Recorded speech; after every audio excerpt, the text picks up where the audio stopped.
Tu es trop dur avec toi. C'est donc l'objet de cette nouvelle vidéo. Pourquoi je fais cette vidéo aujourd'hui? Pour avoir échangé maintenant avec de nombreuses personnes discrètes, j'en ai fait un constat. Ce constat, c'est que vous êtes très dur avec vous quand vous parlez de vous-même. Et cette vidéo, si je la fais aujourd'hui, c'est pour vous aider à comprendre que c'est pas en vous parlant ainsi, même si peut-être que pour vous ce sont des faits, mais ça va pas vous aider en fait à atteindre vos objectifs. Ça ne va pas vous aider en fait à réaliser peut-être les choses que vous souhaiteriez réaliser. Et ça va pas non plus vous aider peut-être à vous rapprocher de la personne que vous souhaiteriez devenir. Indirectement, ça peut plutôt faire l'effet inverse. C'est mettre de la distance entre vous et vos projets, mettre de la distance entre vous et la personne que vous souhaiteriez devenir. Je trouve que dans la société, dans la vie d'ordre général, il y a des choses qui sont déjà assez compliquées, assez difficiles. En vous parlant assez durement, ce qui va se passer, c'est que vous-même, vous serez déjà la première personne à vous mettre vos propres barrières. Donc pour moi, à mon sens, c'est pas forcément bénéfique. Donc c'est pourquoi je vous partage aujourd'hui cette vidéo. Avant de rentrer dans le contenu de cette vidéo, si tu ne me connais pas, si vous ne me connaissez pas, je me présente, je m'appelle Stéphanie, je suis coach et mon intention avec cette chaîne YouTube, c'est de partager du contenu pour aider les personnes qui sont discrètes à avoir confiance en elles afin qu'elles puissent exprimer leur plein potentiel. Mon intention pour ma chaîne est également la même intention pour mon activité de coaching. J'aide uniquement les personnes qui sont discrètes sur les sujets qui tournent autour de la confiance en soi, mais pour vous aider en fait à atteindre vos objectifs et justement mettre en lumière vos capacités, vos qualités, vos forces, parce que la discrétion, c'est pas une faiblesse. Bien au contraire, c'est une force. Et je vous aide à ça. Voilà. Si cette vidéo que je vais vous partager aujourd'hui vous parle, te parle, n'hésite pas à la liker par la suite et à t'abonner et à cocher sur la petite cloche pour être informé de l'apparition des prochaines vidéos, tout simplement parce que je partage que du contenu pour aider les personnes qui sont discrètes. Voilà. J'ai maintenant fermé la parenthèse et commencé en fait le contenu de cette vidéo pour pas être trop longue. Euh, je vais lire mes notes quand même là parce qu'en fait j'ai mis certains points et pour pas oublier, je vais tout simplement m'aider et après, comme habituellement, faire un peu en mode feeling. Voilà.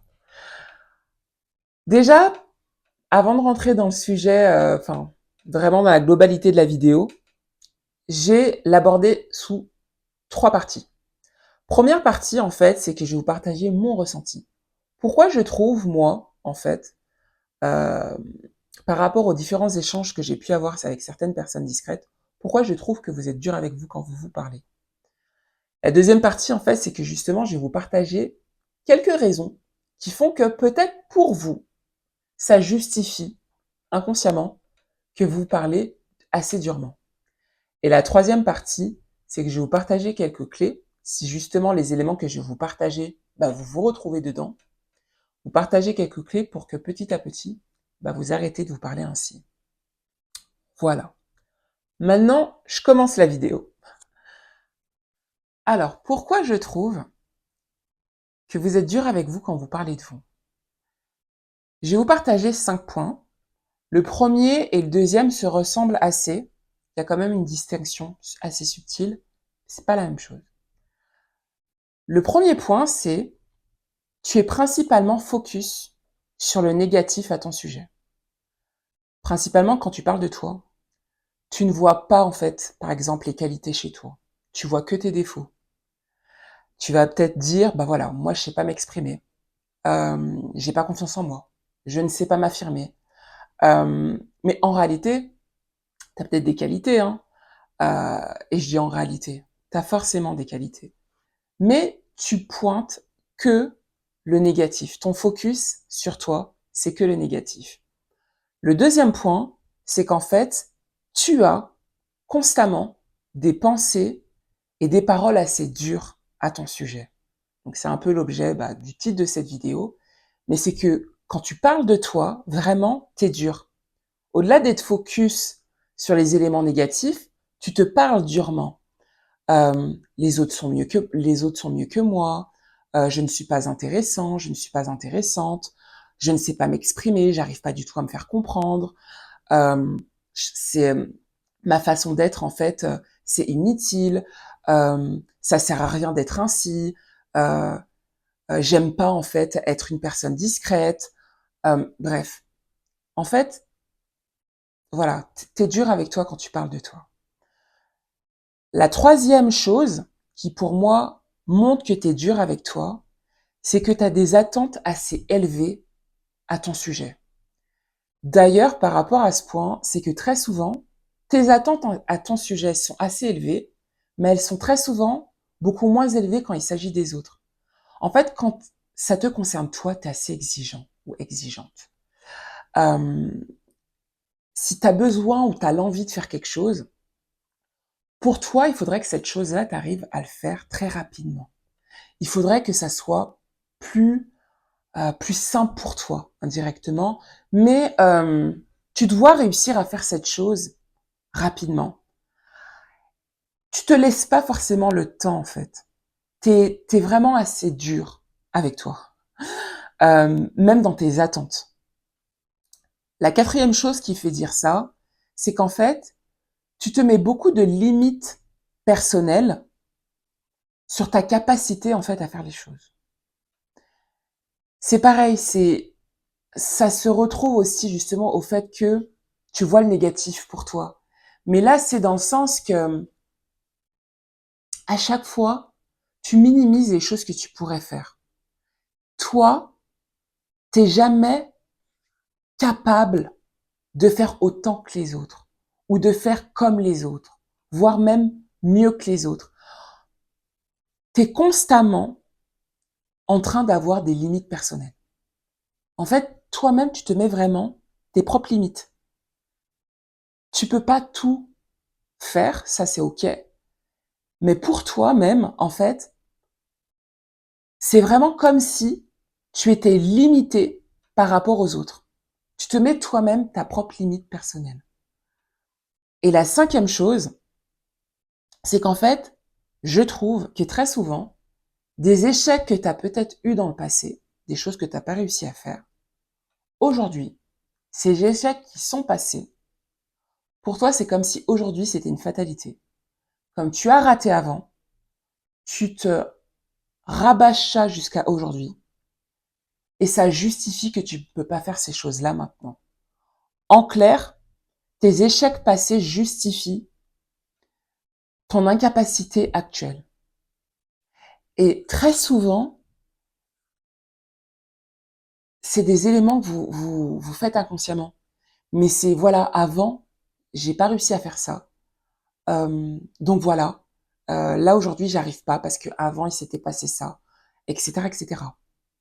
Je l'ai déjà abordé souvent dans des vidéos, mais avant, c'était avant. Maintenant, c'est maintenant. Peut-être que maintenant, tu ne sais pas faire ces choses-là, mais c'est pas parce que avant tu ne savais pas le faire que maintenant tu ne peux pas réussir à le faire ou apprendre à le faire. Et très souvent, en fait, c'est que vous justifiez vos échecs par rapport, en fait, à vos incapacités actuelles. Ça, en fait, ce sont les différentes choses, en fait, que moi je juge. Et quand je vous entends parler de vous, qui fait que je trouve, en fait, que vous êtes dur avec vous-même. C'est parce qu'en fait, vous êtes focus sur le négatif à votre sujet. Vous pensez, vous avez vraiment des paroles dures à votre sujet. Vous avez des attentes élevées à votre sujet et pas forcément par contre par rapport aux autres, mais vous êtes très exigeant ou exigeante envers vous-même. Vous avez en fait vous-même, vous vous mettez en fait votre propre plafond de verre, vos propres limites personnelles en fait, et vous justifiez vos échecs passés pour les incapacités que vous avez maintenant. Ça en fait voilà, c'est ce qui fait pour moi je trouve que vous êtes dur. Maintenant, peut-être pour vous, vous avez des raisons qui font que vous êtes dur avec vous-même. Déjà par rapport aux éléments que je vous ai partagés juste avant, si déjà ça vous parle, n'hésitez pas en fait, mettez-moi les éléments en commentaire, ou même si pour vous, vous avez d'autres raisons que celles que je viens de partager. Là maintenant en fait, pourquoi peut-être vous êtes dur avec vous-même quand vous parlez de vous. Pourquoi tu es dur avec toi quand tu parles de toi? La première raison, c'est peut-être parce qu'en fait, les autres le sont avec toi. Et peut-être que comme les autres sont durs avec toi, tu te dis que si les autres sont durs avec moi, c'est peut-être parce que le problème vient de moi. Donc c'est normal en fait que je me parle durement. C'est que le problème vient de moi. Ça, c'est très souvent en fait une pensée que certains d'entre vous avaient. Mais c'est que si beaucoup de personnes agissent d'une certaine manière avec vous, c'est que le problème vient de vous. Donc au final, voilà, le problème c'est vous. Donc vous vous parlez durement. Vous vous parlez mal. Vous êtes dur avec vous-même. Ça pour moi c'est la première, j'ai dit deux, la première raison qui fait peut-être qu'inconsciemment, vous vous parlez ainsi. La deuxième raison, c'est qu'en fait, vous vous parlez peut-être comme ça. Tu es peut-être dur avec toi, parce qu'en fait, tu n'aimes pas l'image que tu as de toi. Peut-être tu n'aimes pas le fait de te laisser faire par rapport aux autres. Tu n'aimes pas le fait peut-être de ne pas réussir à t'affirmer auprès des autres. Et de ce fait, eh ben, tu te renvoies des paroles assez dures. T'es incapable, t'es nul, t'es bête, t'es pas intéressant, t'es pas intéressante, t'y arriveras jamais, etc., etc. Je pense que les phrases, toi-même, peut-être que tu les connais, j'ai pas forcément besoin de tous les ressortir. Donc voilà. La troisième chose qui peut peut-être justifier cela, c'est qu'en fait, tu n'as pas d'estime pour la personne que tu es. Là, c'est toujours aussi en lien à l'image, mais c'est aussi plus profond que ça. Peut-être que tu n'aimes pas du tout la personne que tu es. Peut-être que tu n'aimes pas le fait d'être une personne discrète. Peut-être que ta manière d'être, ton fonctionnement et d'être différent des autres te dérange, ça te gêne, ça te met mal à l'aise. Euh, Peut-être que l'image même que tu renvoies aux autres te gêne. T'aimes pas en fait ce que les autres euh, ont comme image de toi en fait. D'être plutôt justement trop dans ton coin, réservé, pas bavard. Euh, on te voit peut-être comme une personne timide, alors que peut-être qu'en réalité c'est pas le cas. Mais comme tu n'arrives pas à t'affirmer auprès des autres, tu n'aimes pas ce que tu renvoies des autres. Donc indirectement, tu es dur avec toi. Tu as de la colère en toi contre toi-même en fait. Donc tu te parles durement. La quatrième raison, c'est que peut-être tu es dur avec toi dans tes propos parce que tu n'as pas confiance en toi et tu t'arrêtes principalement sur les choses que tu ne sais pas faire. Le fait que pour toi, tu n'arrives peut-être pas aujourd'hui à faire certaines choses, eh ben ça t'énerve. Ça t'énerve et tu ressens justement peut-être une certaine frustration, de la colère encore en termes d'émotions, peut-être même voir de la tristesse. Et tous ces éléments-là font que tu ressors pas des belles paroles de ta bouche, en fait. Ça fait l'effet inverse. Et la cinquième chose qui fait peut-être que voilà, tu agis comme ça euh, envers ta propre personne, c'est que ce point, il est peut-être un peu abstrait, mais peut-être que tu es dur avec toi quand tu parles de toi, parce qu'en fait, tu n'exprimes pas ton plein potentiel. Je m'explique pour ce point. C'est qu'en fait, je trouve que des fois, quand on sait au fond de soi qu'on aspire à plus grand, mais qu'on pourrait faire plus grand, qu'on pourrait faire autre chose, qu'on a peut-être d'autres projets, mais qu'on ne réalise pas, parce qu'on n'y arrive pas. On ne se sent pas capable. Indirectement, peut-être chez toi, ça génère de la frustration, parce que tu sais que tu peux faire autre chose, que tu veux faire autre chose, mais tu n'arrives pas à faire autre chose. De ce fait, t'es frustré, t'es en colère, donc t'es dur avec toi, tu te parles mal. Et justement, peut-être que voilà, toi t'es nul, t'arrives pas à faire ces choses-là. Pareil, t'es incapable. Euh, Bref, tout ce jargon pas forcément agréable que tu vas employer à ton sujet, tout simplement parce qu'en fait, tu es incapable peut-être aujourd'hui de faire ce que tu voudrais faire en fait. Être la personne que tu voudrais être. Voilà. Voilà pour moi les différentes raisons qui peut-être à ton niveau font que tu es dur avec toi, inconsciemment ou voire consciemment. Mais c'est qu'en fait, les autres sont durs avec toi. Donc comme les autres sont durs avec toi, ça justifie peut-être que le problème vient de toi. Donc au final, tu es dur avec toi-même, en fait. La deuxième raison, c'est qu'en fait, t'aimes pas ton image. T'aimes pas ce que ta manière d'être, ton fonctionnement, ce que tu renvoies, etc. Tu n'as pas d'estime pour toi-même. T'aimes pas ta discrétion, en fait. T'aimes pas ton fonctionnement, etc. La quatrième raison, c'est qu'en fait, tu n'as pas confiance en toi. Et tu t'arrêtes principalement sur les choses que tu ne sais pas faire. Donc, voilà, ça te renvoie ces paroles-là. Et la cinquième raison, c'est qu'en fait, tu n'exprimes pas ton plein potentiel, que au fond de toi, tu sais que tu pourrais faire, que tu aurais envie de faire, mais comme tu ne l'exprimes pas, tu as de la frustration, de la colère à l'intérieur de toi. Donc, tu as ces paroles-là. Si ça te parle, pareil, partage-le-moi en commentaire. Partage-moi peut-être les éléments, justement, qui te parlent le plus, en fait, qui résonnent le plus chez toi. Et puis, si jamais tu avais d'autres raisons, pareil, n'hésite pas à me les partager parce qu'en fait, plus vous me partagez des éléments, plus moi, ça m'aide également à vous aider et à vous partager du contenu également. Voilà. Maintenant, je vais vous partager en fait les différentes clés pour si jamais, eh ben justement, les éléments que je viens de partager précédemment vous parlaient. La première clé, en fait, si tu te parles assez durement, ce que je t'invite à faire, c'est de prendre conscience des mots que tu emploies quand tu parles de toi. En fait, des mots qui sortent de ta bouche. J'ai presque envie de dire, si jamais, par exemple, tu le faisais en étant seul, parle-toi à haute voix. Parce que des fois, en fait, quand on a un monologue dans notre tête, on est moins consciente, des paroles qu'on a à notre sujet.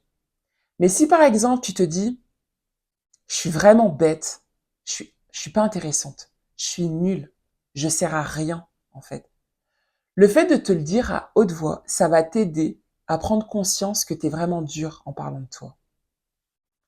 Donc ça, c'est déjà la première chose. Essaye de prendre conscience de ton discours intérieur. Et même, quand tu te parles comme ça, même, prends du recul et dis-toi, est-ce que tu parlerais comme ça à un ami, à toi, en fait?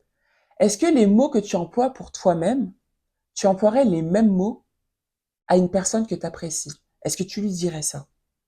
Si jamais cette personne, par exemple, n'avait pas confiance en elle, si cette personne n'arrivait pas à s'exprimer, si cette personne n'arrivait pas à faire certaines choses, est-ce que tu lui dirais les choses que tu te dis à toi-même? Ça, c'est le premier point. Deuxième point, en fait, étant donné que je t'ai invité juste avant à prendre conscience en fait des mots, des paroles que tu as à ton sujet, là, je vais t'inviter en fait à te dire, même si c'est difficile ce point-là, j'en suis consciente, mais c'est de commencer en fait à te dire des paroles encourageantes. Par exemple, je n'y arrive pas, mais je suis en chemin. En fait, essayez de vous dire des choses qui indirectement sont pas loin de ce que vous pensez de vous. Par exemple, si là aujourd'hui t'as pas confiance en toi, va pas te dire j'ai confiance en moi, j'ai confiance en moi, je suis euh, je suis capable de faire de parler en public. Enfin, si aujourd'hui tu te sens totalement incapable de parler en public, mets un jalon un peu plus proche de ce que tu te sens capable de faire. Je suis en chemin pour apprendre à parler en public. Je suis en chemin pour apprendre à développer ma confiance en moi. Je suis en chemin pour réussir à m'affirmer auprès des autres. En fait, rien que le fait de te dire, par exemple, je suis en chemin, c'est que tu sais qu'aujourd'hui, t'as pas forcément toutes les capacités pour le faire. C'est que tu sais aujourd'hui que c'est difficile pour toi. Tu sais peut-être qu'aujourd'hui, t'es pas capable. Mais tu sais qu'aujourd'hui, t'es en chemin pour apprendre à être capable. Tu sais qu'aujourd'hui, tu fais ce travail-là. C'est pas pareil. Parce que pour toi, en disant ça, ça te semble plus réaliste, en fait. Voilà. En fait, ajuste les phrases pour que ça fasse sens pour toi, en fait. Moi, je te donne des exemples, mais ajuste pour que toi, ça te paraît réaliste, atteignable. Troisième clé, c'est qu'en fait, découvre qui tu es avec objectivité. Pourquoi je dis ça? Parce que des fois, en fait, on est dur avec nous, mais indirectement, comme on parle de nous-mêmes, notre propre vision de nous-mêmes, elle est assez biaisée, en fait. Très souvent même, elle est négative. On est plutôt assez dur, exigeant, exigeante envers nous-mêmes. Donc en fait, on n'est pas forcément la bonne personne, des fois, pour avoir un premier avis sur nous, en fait. Parce qu'en fait, on prend pas forcément assez de recul, de distance. Et c'est pour ça que des fois, dans certaines vidéos, je vous ai peut-être partagé de, de demander à des proches bienveillants, ayant une oreille bienveillante avec vous, mais de peut-être leur demander qu'est-ce qu'ils pensent de vous, quelles sont les qualités peut-être qu'ils vont voir chez vous, etc. Parce que des fois, nous-mêmes, on voit pas les qualités qu'on a de nous-mêmes. On ne voit pas en fait les forces peut-être qu'on a de nous-mêmes parce que c'est peut-être des choses qu'on fait machinalement et on se dit bah si moi je sais le faire, tout le monde sait le faire. C'est pas vrai. Ce que tu sais faire, il y a quelqu'un d'autre en fait qui sait pas le faire. Donc des fois, découvre qui tu es avec objectivité, c'est de poser peut-être des éléments de ton parcours. Qu'as-tu fait? Quelles sont les expériences que tu as peut-être eues dans ta vie? Les activités que tu as peut-être réalisées et que tu as réussi? Comment tu as réussi? Qu'as-tu mis en place pour réussir? Quelles sont les compétences que tu as peut-être dû développer, mettre en place pour atteindre cet objectif? Ces choses-là, en fait, c'est pas rien. Des fois, en fait, vous minimisez des choses que vous faites en pensant que tout le monde peut les faire. Faut arrêter de penser comme ça parce que c'est pas vrai. Et tu as vraiment des capacités. Tu as des qualités. Je ne te connais pas, je le sais. On en a tous. On en a tous. Et je sais que tu as des qualités, je sais que tu es capable de faire les choses. Et que tu es peut-être capable de faire la chose qui, aujourd'hui, tu te sens incapable de faire. Tu es capable. Mais peut-être pas maintenant. Mais dans quelques temps, tu seras capable de faire cette chose-là. Mais là, essaye d'identifier les choses que tu sais faire déjà, en fait. Essaye de voir, en fait, justement, les qualités chez toi, le bon chez toi, les, les compétences que tu as, en fait. Essaye de voir, en fait, le bon. Arrête, en fait, de pointer le mauvais. Essaye de voir le positif. Arrête de voir que le négatif. En clair, c'est ça. Quatrième clé, c'est adapte tes attentes à tes objectifs et à ton niveau actuel. Ça fait un peu sens, en fait, au point que j'ai partagé, mais par rapport aux paroles encourageantes. En fait, essaye pas de te mettre un objectif qui est hyper loin de peut-être ce que tu fais aujourd'hui. Par exemple, aujourd'hui, tu as peut-être du mal à t'exprimer en groupe, en public. Mais toi pas peut-être comme objectif, bah, je vais faire une conférence dans 3 mois. Si aujourd'hui déjà tu n'arrives pas à t'exprimer en groupe. Peut-être que ton premier objectif, ça peut être à la prochaine réunion, je vais poser une question. À la prochaine réunion, euh, je vais peut-être, voilà, essayer de soumettre une idée, un projet que j'avais, et je vais peut-être le partager après la réunion. En fait, à ta façon. Mais essaye de poser des objectifs que tu te sens aussi capable d'atteindre, qui sont atteignables pour toi. Va pas te mettre en fait des objectifs en fait qui te semblent irréalistes, irréalisables en fait. Donc, adapte tes attentes à ton niveau actuel. Et petit à petit, quand tu vas atteindre ce premier step, tu pourras par la suite monter en fait, euh, monter tes objectifs. Tu l'auras compris. Cinquième clé, détache-toi du perfectionnisme. J'avais partagé dans une précédente vidéo, je ne sais plus trop laquelle, là comme ça de tête, mais je vais la mettre au-dessus par la suite. Détache-toi de ça. En fait, très souvent, qu'on est dur avec nous-mêmes, justement, c'est avec les éléments que j'ai partagés juste avant, mais c'est qu'on a de très, très grosses exigences envers nous-mêmes. Mais pourquoi? Parce qu'en fait, on a peur du regard des autres. On a peur du jugement des autres. Et comme on a peur de ce que les autres pourraient penser de nous, ce qu'ils pourraient dire de nous, on veut que ça soit parfait. On veut que ça soit bien fait. Et on veut pas faire d'erreur. Donc, on va vouloir chercher la perfection dans nos actions. Sauf que la perfection n'existe pas. Et c'est en faisant les choses, peut-être avec maladresse au départ, que tu vas apprendre et à mieux faire les choses.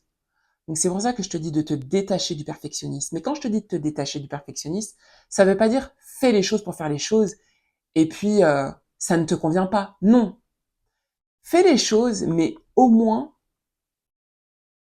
pose-toi en fait une certaine limite pour te dire, si là c'est bon pour moi, c'est ok, maintenant je fais. Je vais pas chercher à faire parfait et j'essaye. En fait, il faut vraiment avoir ce détachement de vouloir faire parfait. Parce que je l'ai déjà partagé justement dans cette vidéo-là, mais ce qui est parfait pour toi sera pas forcément parfait pour l'autre. Donc au final, peut-être que tu vas chercher à te casser la tête, à faire du mieux que tu peux, et ça sera pas forcément parfait pour la personne face à toi. Donc en fait, détache-toi du perfectionnisme. Voilà. Voilà les différentes clés que je voulais te partager par rapport à ça aujourd'hui, si jamais tu avais des paroles assez dures avec toi. Je vais m'arrêter là pour cette vidéo. Si elle t'a plu, n'hésite pas à la liker, à la partager. Si tu sais qu'elle peut parler à quelqu'un, n'hésite pas à t'abonner parce que vous êtes beaucoup à regarder mes contenus, mais vous vous abonnez pas forcément à la chaîne. N'hésite pas également à cocher sur la cloche pour être informé de l'apparition des nouvelles vidéos. Et voilà. Et pareil, si tu as des choses à me dire, à me partager en commentaire, sens-toi libre de me partager ce que tu as à me dire en commentaire. J'apprécie vous lire, je lis tous vos commentaires et je vous réponds également. Voilà. Et comme je l'ai dit au début de cette vidéo, ça ne t'aide pas de te parler de cette façon-là. Ça t'aide pas du tout. Ça t'éloigne en fait de tes projets et de la personne que tu as envie de devenir. Et tu dois être ton premier supporter, ta première supportrice. Tu dois en fait être bienveillant, bienveillante avec toi en fait. C'est comme ça que par la suite, tu vas réussir à faire les choses. Parce que justement, tu seras euh, la première personne à être agréable avec toi. Mais si déjà toi-même t'es pas agréable avec toi, et que les autres peut-être également sont pas forcément agréables avec toi, ça sera trop dur pour toi en fait. Il y aura trop de poids sur tes épaules. Donc en fait, lâche ce poids-là, arrête d'être aussi exigeant euh, avec toi, arrête d'être aussi dur avec toi. Tu es une belle personne et tu es capable de faire les choses. Je ne te connais pas, mais je le sais. Voilà. Je vais m'arrêter sur ces mots. Et si jamais, par contre, tu sens que tu as besoin de faire un travail sur toi-même, mais que, voilà, tu as peut-être certaines problématiques qui sont en lien à ta discrétion. Peut-être que tu manques de confiance en toi. Peut-être que tu as envie d'apprendre à t'affirmer parce que tu n'y arrives pas et que tu veux faire un accompagnement de coaching pour justement débloquer ces éléments-là. Tu as peut-être des blocages aujourd'hui et tu as envie, en fait, de t'affirmer dans ta vie. Tu as envie de réaliser, en fait, des choses qui comptent pour toi. Tu as envie d'être la personne que tu as envie de devenir. N'hésite pas à me contacter. Je mets les informations en description de cette vidéo. On peut avoir un premier échange ensemble sans engagement d'une durée de 30 minutes à peu près. Voilà. Pour moi, en fait, me permettre de connaître ta problématique et de savoir également si je suis en mesure de t'accompagner. Voilà. Je m'arrête sur ces mots et à la prochaine dans une nouvelle vidéo. Bye. Merci à toi.